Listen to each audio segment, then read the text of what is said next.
It is a popular mansion for rent in La Jolla where parties have gotten out of control. Airbnb promised to crack down, but one woman tells 10 News she's taking matters into her own hands after her daughter was beaten. Plus, after the deadly boat fire off the Channel Islands, what decades of reports reveal about recommended safety improvements that may have prevented the tragedy and why the Coast Guard rejected them. A La Jolla mansion is a hot spot that Airbnb Party places take place often. And police were called to the house for the second time in months this weekend after reports of wild and violent parties. Our 10 News anchor Vanessa Van Hefty joins us live with what one mother plans to do after her daughter was beaten unconscious and threatened with a gun. Vanessa. Well, Steve, there are certainly signs that there was a party here. There are broken lights, broken glass, trash here, and you can see an empty liquor bottle still here on the ground. Police have been called here multiple times. One mom says her daughter will never be the same after what happened here.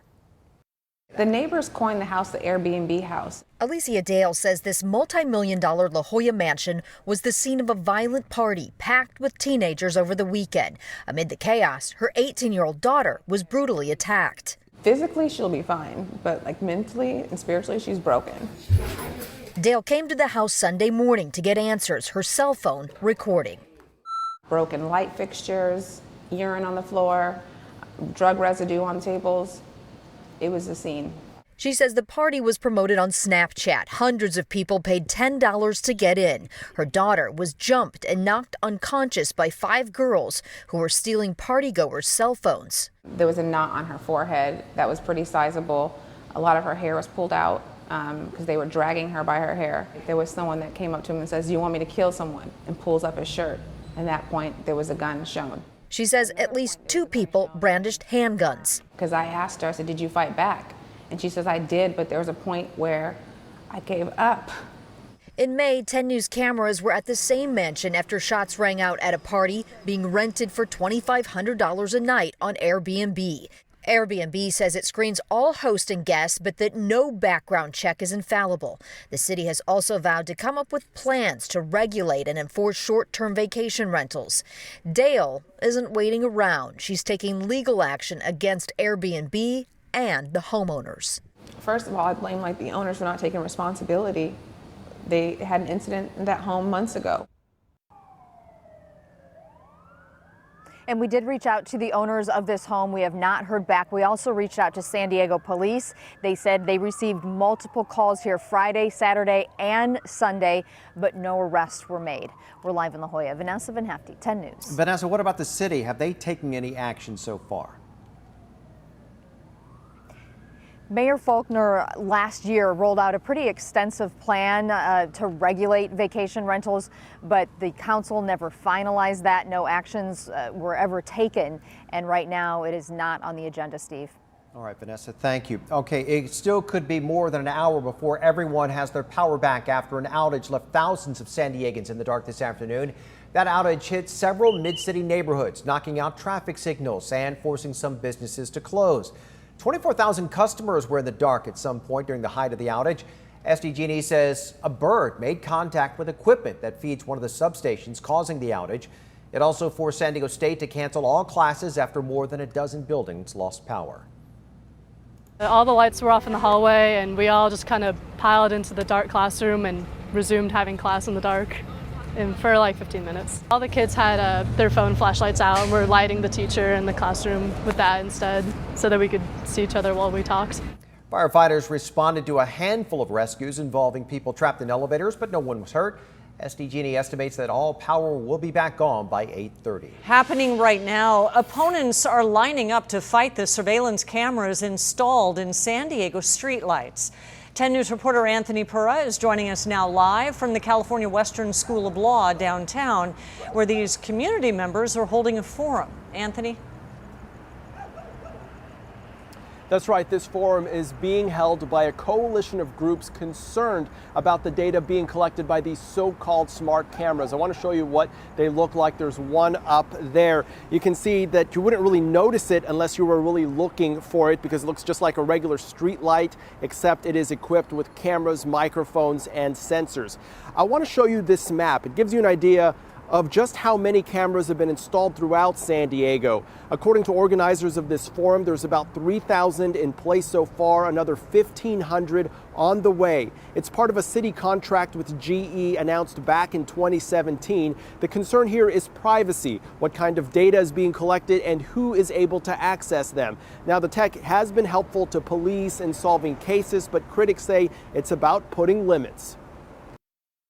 We're not saying that this technology doesn't have benefits. We are saying that if they would like to continue the use of this technology, there has to be some sort of oversight and there must be an ordinance so that it's just not all-out surveillance on our public thoroughfares.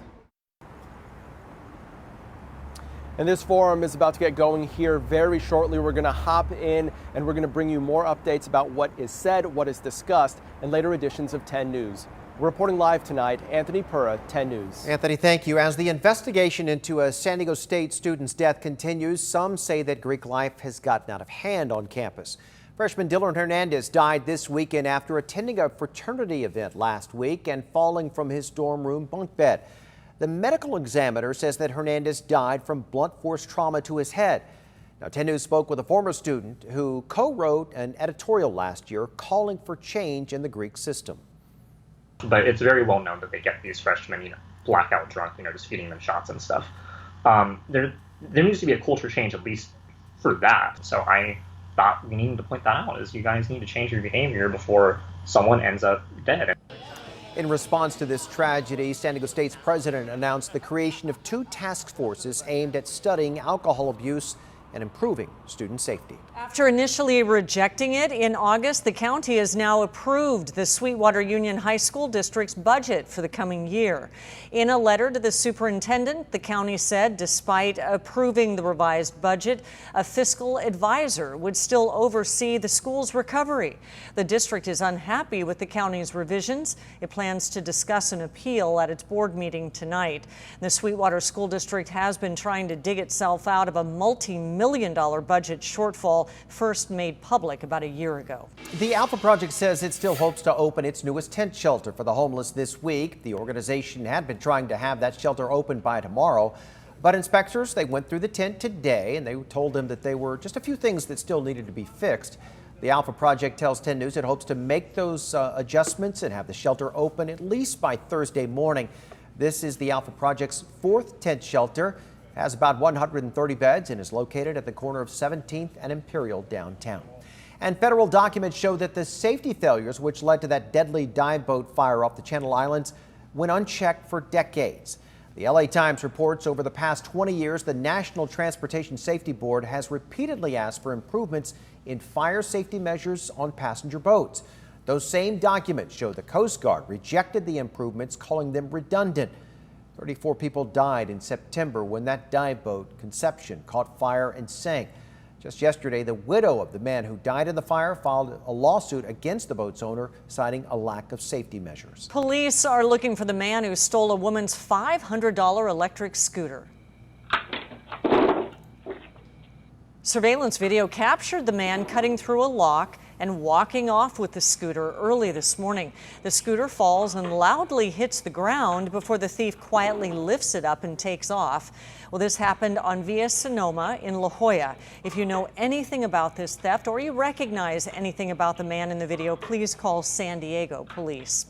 Work just began on a new facility to help people suffering from behavioral health issues. Instead of breaking ground, Palomar Health says that it broke sky on its new crisis stabilization unit in Escondido today.